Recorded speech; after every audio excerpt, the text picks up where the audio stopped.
That era of party, there wasn't no VIP. Nah. There was no VIP. Nope. VIP has fucked the party up. It did. Because they put the VIP in the middle of the fucking dance. Look, but the spark was Kenny. I mean, come on, man. You know you got a big part in that. No, I am truly part to blame for the bottle culture and the importance of the sections.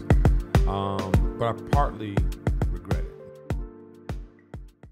All right, look, it's Brocky here. Whiskey and Kicks. We back in the building. Episode number whatever. But I'm here with Kenny Burns, legend in the game, industry vet. Appreciate that.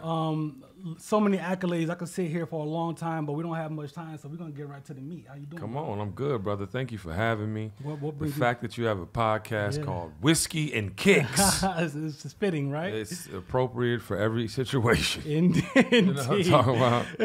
What brings you to town, man? It's Howard University, man.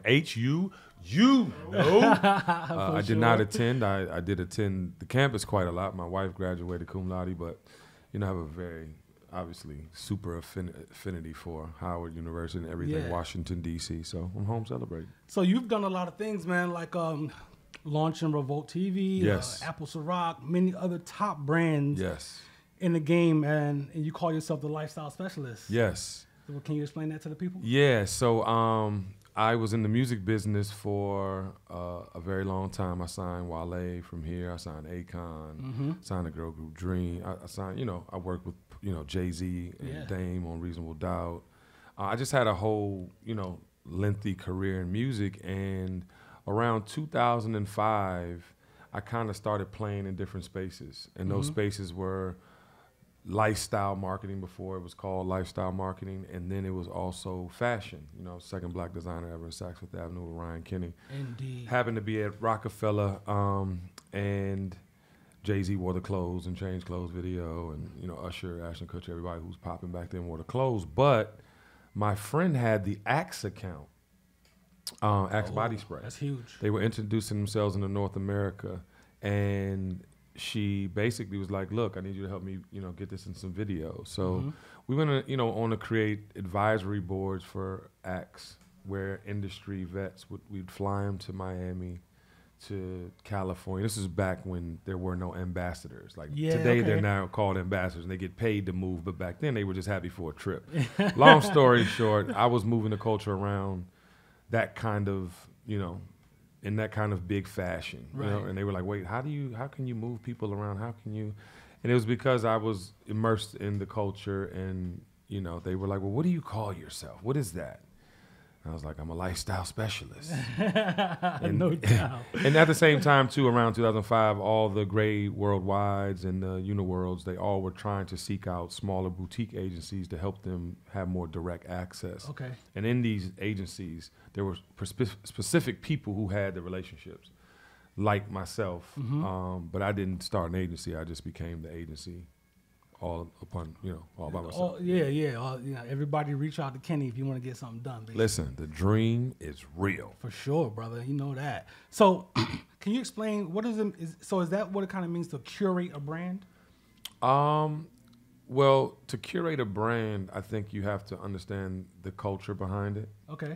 You have to kind of be immersed in said culture and understand it like no other. And that's why I've been able to curate brands like, Revolt Television, in the exception of the launch of Revolt Television. Yeah. Apple Ciroc was my launch. DeLeon Tequila. Yeah. We were doing great things with Grey Goose before that, Belvedere, Moet Hennessy before that, and before that I created the Heineken Red Star Soul Tour, which I hosted as well. So these were all things that I actually drink or actually participated in, and I think you're better received when it's authentic like that. And that is the groundswell for curation. So, you've come a long way. Do you have a mentor? I do have a mentor. Sorry, we're drinking whiskey and it's tea. All good. I have a mentor. I have a couple mentors. Andre Harrell would be probably the most prolific. He taught me about true culture, art. He's the first man I saw with a driver. You know what I'm saying? When I met him, he had a whole side of an apartment building on West 90th or something in New York. And, first saw Basquiat and Warhol and just kind of started immersing myself into more cultural things outside of, music and street culture. But he's definitely one of my savants. And so the importance, what would you say the importance of having a mentor? 'Cause I've never had one. Yeah, the importance of having a mentor is to get free game earlier than you have to, experience it. Because sometimes the experiences are not pleasant, right? So you would like to have the information going in. You know what I'm saying? Right. Indeed. And that's the purpose of a good mentor. So, DC, I have a bunch of questions arranged, but we're gonna lead to where we need all to get over to. the place, baby. We whiskey and kick, so we're gonna get to the booze and we're gonna get to the shoes. So DC used to be known as Chocolate City, and it still is. Yeah, but it's gentrifying like a motherfucker. Exactly. So what's your feelings about? Because there's an upside and a downside to gentrification, depending on how it happens, of course. Listen, if you can make the city better and not make the people that made the city go away, I mean, it's a win, right? But when does that really happen? It doesn't. Because with construction, with new comes money, right? And the prices get higher and higher. So I miss the vibe of DC, and I believe that, all cities are doing it though. Yeah. I think all major cities, the only true black city left is Atlanta. I mean, like, I'm talking about Detroit. Dan Gilbert bought downtown, and he's definitely making it stock X. And I mean, there are a lot of companies that are moving to Detroit, but it could become that though. It's a lot of cheap real estate there. Not anymore. Oh yeah. You could get a building that size for $1 million. Not anymore. Not anymore, huh? No. He bought the majority of downtown, like I said. It's crazy. But you know what? It's opportunity. I look at everything with a positive spin. I don't really try to put the negative lens on opportunity, right? Because if they're building, that means you can build. If they're starting new businesses, that means you can start a new business. So there's opportunity. Yeah, it's a tough thing. I mean, I witnessed it, and I'm here. I moved here in '94, and I can see the difference between back then and now. Oh yeah. And you grown '94, yeah. Yeah, man. And I move over, and I go over to Ivy City, and I park my car, and I walk to the distillery, and I'm stepping over homeless folks. Yeah, it's crazy. But I have a great time in the distillery, so it's a conflicting thing, man. Yeah. You know what I'm saying? It bothers me, but. And DC's only 10 miles by 10 miles, so it's kind of like, well, where are you gonna go? Right. This is true. Obviously, Maryland and Virginia are getting all of the transplants, so it is what it is. So you left DC and you went to I know you went to school and everything, and you went to Atlanta, right? Yes, I moved to Atlanta in 1992 originally to go to college. I attended Freaknik, and it changed my whole perspective on life Those are and the what days. my true purpose was. And ended up becoming the biggest party promoter in the AUC, which is Atlanta University Center, and Spelman, Clark, Morehouse. And Morris Brown, where I actually went to school. So it was a vibe. First to bring Jay-Z to Atlanta, bought the Big Mac promo. You remember the Big Mac promo? Biggie and Craig Mac, for sure. Man, had some really good times. That's heavy, Great man. times. So look, man, I was telling my boy, I said, I got Kenny Burns on the show, man. I said, and he brought up Republic Gardens. Yes, sir. Remember those days? The legend Mark Bonds. Oh man. The Republic Garden. It was, those that era of party. There wasn't no VIP. Nah. There was no VIP. Nope. VIP has fucked the party up. It did. Because they put the VIP in the middle of the fucking dance. Look, but the sparklers, Kenny. I mean, come on, man. You got a big part in that. No, I am truly part to blame for the bottle culture and the importance of the sections. But I partly regret it. Not regret it from the standpoint of creating business and opportunities for all these ambassadors. I mean, I created lifestyle programs. For sure. That all spirit companies use. But at the same time, I miss the vibe. I miss the dancing. I miss the singing. I miss the out-of-body experiences. I tried to bring that as a host, and that's why I get paid the big bucks. But at the same time, they want to hear Lil Baby. Yeah. They want to hear fucking Tech 9 or whatever the fuck his name is, 6ix9ine. What 6ix9ine. the fuck is going on? What the Waka Flocka? No, I love Waka Flocka, but what is going on? You feel me? It's tough now, man. But see, but I don't care though. If you know me, you know the legend. I'll play Elvis Crespo in the middle of nowhere. Then I'll just go back to some, what I'm talking about, M2 Made, original Juicy. For sure, you can go a whole night without even playing no hip hop. Yeah, I could definitely. I could go a whole night playing R&B only. Like if I'm not a DJ, I definitely tell DJs that I work with what to play. The only DJ I don't really tell, actually, D Nice and I are probably the greatest show on earth. So he was there last night, wasn't he? Yeah, but he has we went to dinner. Okay, got you. He didn't make it out to the club. He had a pre-event with Revolt and somebody Okay. earlier. But so it's beautiful when you don't have to tell somebody. But we always vibe off each other. So if I'm feeling something, he loves to get the perspective same. So it's just, again, man, music and vibes are meant to be celebrated. And I just think now this culture is like, let me look good, stand in the corner, and you know what I'm saying, and wear fake Balenciaga, and like it gets ridiculous. I really want to scream on people. Like I really want to sometimes just like go, but that's not who I am. But it's like, bro, they don't make that. Like that's not. I have the right version of that Gucci sweatshirt. Like it bothers me. It bothers me. It really bothers me. Right. Either you got it or you don't. No, because it bothers me because why do you have to? If you can't afford it, doesn't mean you can't be hot. Yeah. I know these couple promoters, like they really wear fake stuff. Right. You know what I'm talking about? And you got the girls, so why are you wearing the fake stuff? You are the promoter, you this, that, and the third. Why are you wearing the fake stuff? Like, at the end of the day, it's an insecurity. Yeah, but it's also where society has gone. That is another, like, it annoys me. Like, if you look at, like, what women are tolerating. I remember back in the day, like, women were strong to the point where they told you, they're strong today too. Right. So don't get it twisted. I'm not speaking on all women. I'm speaking on the youth culture.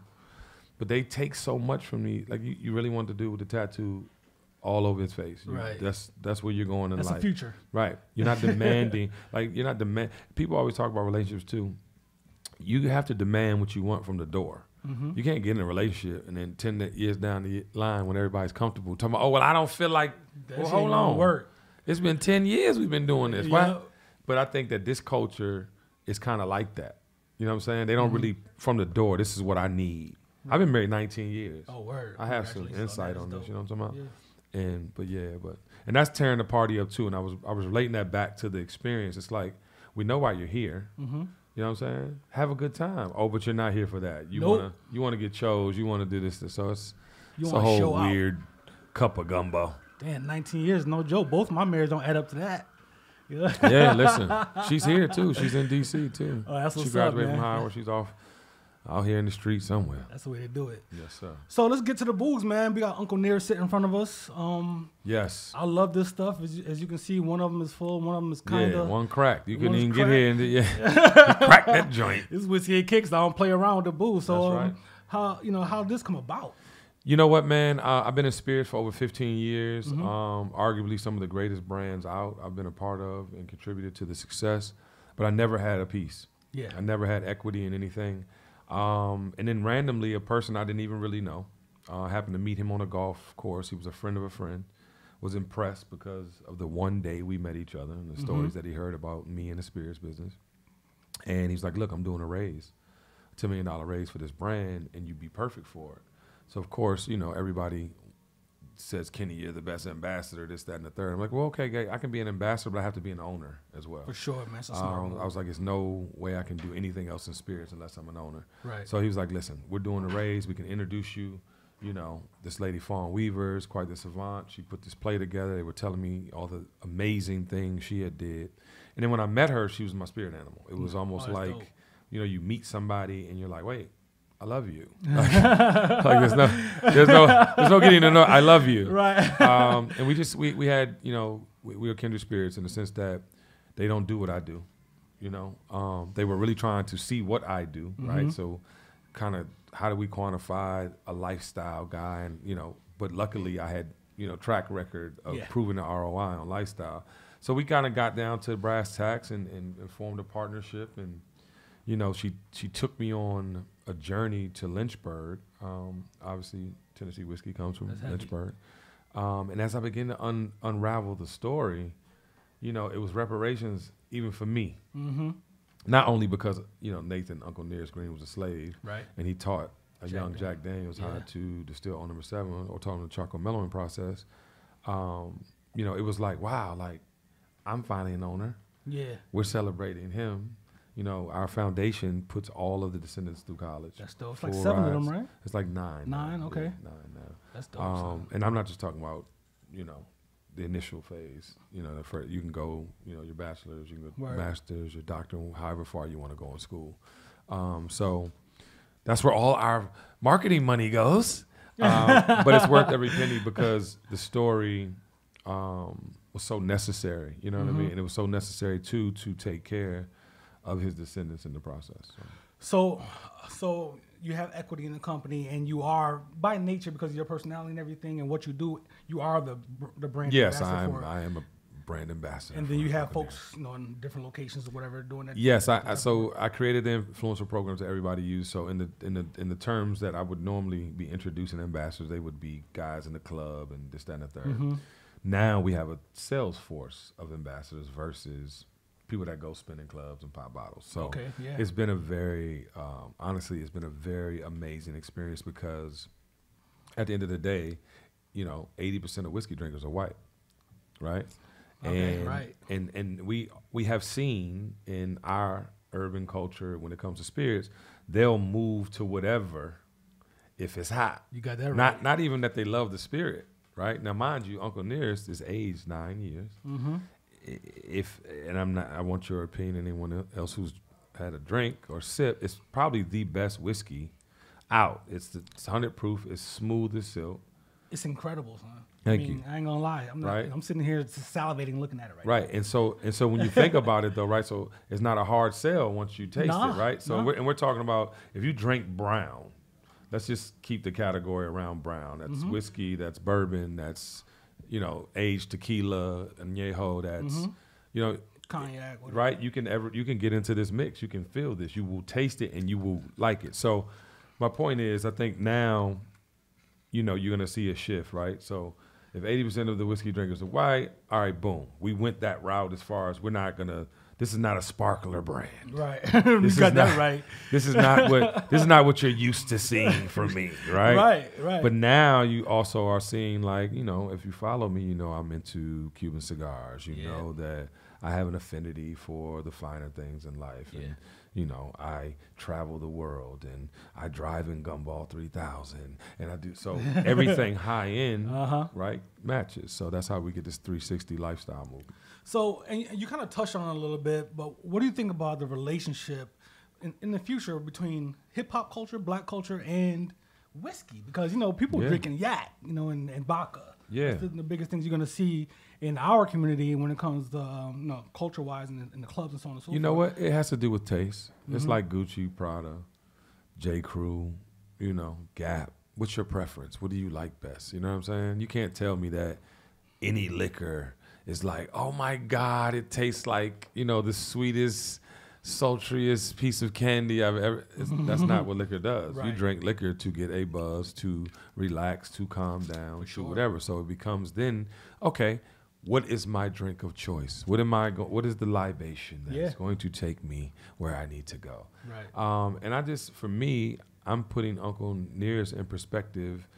If you live life for a living, if you want to reach the ultimate in whatever you do, and you need accompaniment in that on that journey to that experience, Uncle Nearest is your partner. I recommend it, yo.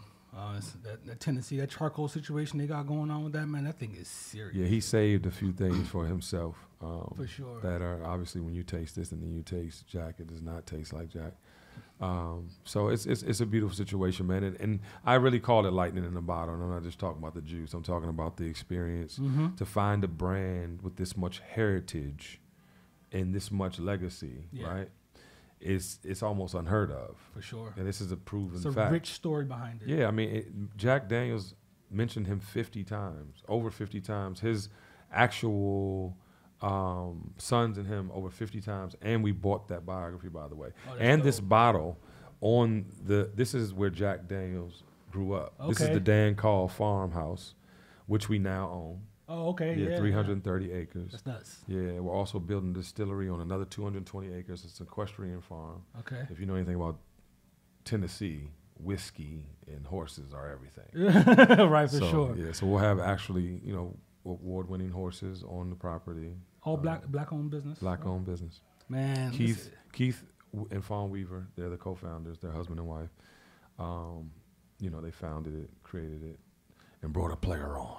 And I was gonna go to the next level. I'm really interested in seeing where it goes, man, because that's my beautiful wife. Wave to my wife. Oh, hey, she's cute. Wifey over there. That's dope. You know, I'm a big time whiskey guy, big time, you know, brown guy, and I'm curious to see where it goes, man, and how it translates into our culture. It's really moving very fast. I know you know spirits, and if you look at the trajectory of what Clooney and Gerber did with Casamigos, I mean, we're on track. We're on track to do 30,000 cases first year. Yeah. You haven't seen a commercial on TV. Nothing. They sold for $1 billion in their fourth year, and they were only at 69,000 cases. That's nuts. Oh, so you can imagine, like, we surpassed them their first year. Yeah. And like they didn't have a distillery, and I mean, obviously they're a brand. The brand was amazing, and they had Clooney and Gerber had that experience as well. But you know, it's lightning in a bottle, baby. Were you a whiskey drinker before you came out? I was not. I was a tequila drinker. Oh, woo, buddy. Yeah, I was a tequila drinker, but I drank Añejo tequila. Okay. So when we launched DeLeon Tequila, he had an aged Añejo called Leona, and I got a couple cases of that, and I didn't look back. And then when I couldn't have that, I would get like Don Julio Añejo, because that's a really good one as well. And then, you know, then they had the 1942, which I actually like Don Julio Añejo better.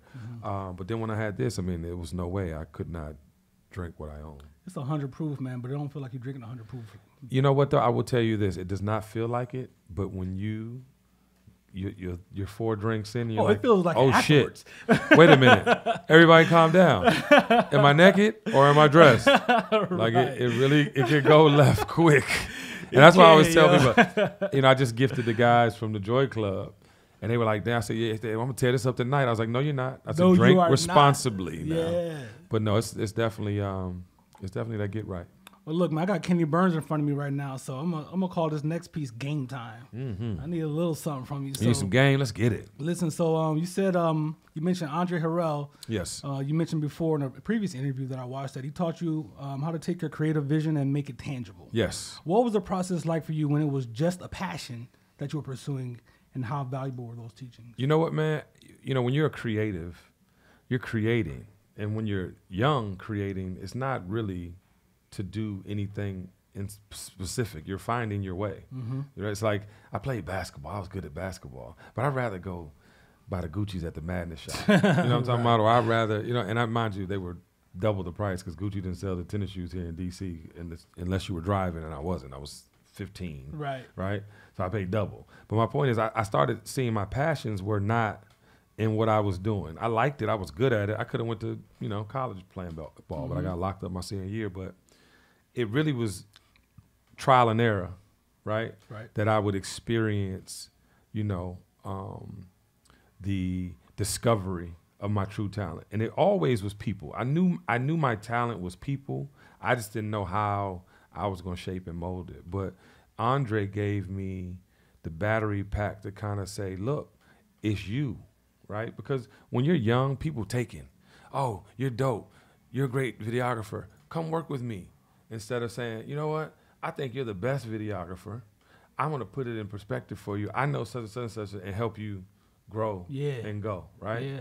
But I didn't have the luxury that Andre was the first person, like, I want you to do everything you want to do, and here's the playground. That, like, for me, that was like, so you think, okay, boom, this is what happened. I got into the music business. I wasn't a music guy. I just love music. So I didn't really have a talent of producing, singing, writing, so forth and so on. I just knew I could put the pieces together, and I was fly. Right. He said, all right, cool, what you want to do? I was like, I'll go on radio. Now, mind you, I wasn't trying to be in radio. I just picked something. But I broke a record, you know, 702 Stilo I broke in 92Q in Baltimore. Okay. And that was just because I knew something and I could put the pieces together. Then it was like, oh, I want to do a remix. And then I did the remix, you know what I'm saying? That's and dope. He stayed up all night, brought it back the next day. 2 days later, it's on the radio. So it was an opportunity to find myself. But the end game and what I learned the most from him is that he told me that I was what everyone bought into. Not the artist, not the clothes, not this, that, and the third. That I was the one. So it was just it was a great journey from a discovery standpoint, but it was even better. And to your point earlier, like the importance of a mentor. Yeah, you know what I'm saying? Like it's most important because without him, I'd have still been, you know, You try, right? Because you're Running creative. around, right. Yeah, but it's almost like running into walls when you don't have the information that just to the left, 2 rights, you can get around that wall, and there's a whole nother world out there. So he opened my eyes to that portion of my journey. That's dope, man. So we on Whiskey and Kicks right now, Kenny Burns, and so I want to know, man, what you prefer to put on your feet these days? Let's say when you just walking the streets or doing whatever you want to do like this weekend. Jordan 1s are my favorite. Yeah, they're my favorite sneaker. My favorite designer sneaker is the Saint Laurent with the fringes. Okay. My favorite shape shoe because it's hard to like these tennis shoes, these athletic shoes that I can't understand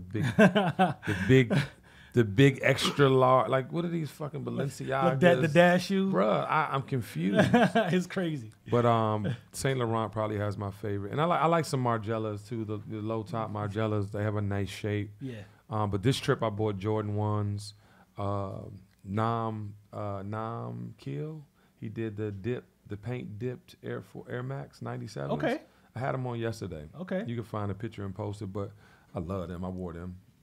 I can't put Maxes on no more, man. They kill my feet now. 97s? Oh no, I'm thinking about the OG ones. Yeah. These are 97s. Yeah, I never wore on 97. 97 that's when I met my wife in 97. Oh, that was the dope. first tennis shoes I bought her. That's dope. yeah, ever. Yeah, I could dig that. So, are you one of those people who you buy and put them up on the shelf, or you buy like me? I buy mine to wear them. I wear them. Yeah, I don't even keep the boxes. I hear that. You know what I'm saying? I used to keep every box. She'd be looking at me like, Kenny, it's 300 boxes. And it's like, what do you? But it's not. Yeah, you got to wear them because just like my OG DJ Clark Kent says, if you don't wear them, you will be sorry. Clark Kent is a big time sneakerhead for sure. So what's next for you, man? Man, just launched just partnered with a new marketing company. Okay. Zoom Marketing Partners. We have an amazing piece of business on the tobacco side. We just got Beam Centauri. We're doing a bunch of great things on that. I'm creating a few properties. I learned in the marketing space that you can have a business, you can have clients, but you're only as good as long as you have the clients. Indeed. And when you actually have properties, you can sell that to anybody all the time and not have to stick to one. You know, I always equate it to Al Heyman in the Budweiser Superfest. Al Heyman didn't stop when the Budweiser Superfest stopped. Right. You know what I'm saying? Right. Because he created the property. And so, yeah, I'm into those things, man. You have a movie coming out, too. Yeah, linked up with Will Packer, man. Fight Night. Fight Night is a story about the biggest heist in Georgia history. It's a period piece from 1971. At the helm of it was a guy named Chicken Man. And H.D. Hudson. I wonder what that guy's about. Yeah, the first black detective in Atlanta who's assigned to Muhammad Ali on his comeback fight. Okay. And when he was off of the draft dodger thing. But it's a big heist movie, and it's really Uptown Saturday Night, which is a weird thing, too, because now Will Smith and Kevin Hart just announced that they're going to do Uptown Saturday Night. Word. So that might cause some... Yeah, that's pretty big. Me, but yeah, but it was a blessing to go through that process. It took me 18 months, I think, to get the life rights done. It took me another 6 months. It only took me 3 weeks to get the answer back from Universal when Will and I pitched. But beautiful experience, man. Well, you didn't get your part in Paid in Full, but you don't get a part in this one? Nah, I don't want to be famous no more. Right. I'm taking the back seat. I'm promoting everybody else. Indeed, man. Yes, Look, sir. Kenny, man, I appreciate this, man. Giving me a shot to sit down with you and talk about some booze and shoes and everything you got going on. Booze and shoes. We're You know the what I'm T-shirts. saying? Whiskey and Kicks. I know, right? Need a See, when you put me on sweatshirt. spot like that, Yeah. I got to get my numbers up first, man, so No, it you makes gonna do sense. it. You gonna do it. You know what I mean? So, and enjoy the rest of your weekend. It was great meeting your wife.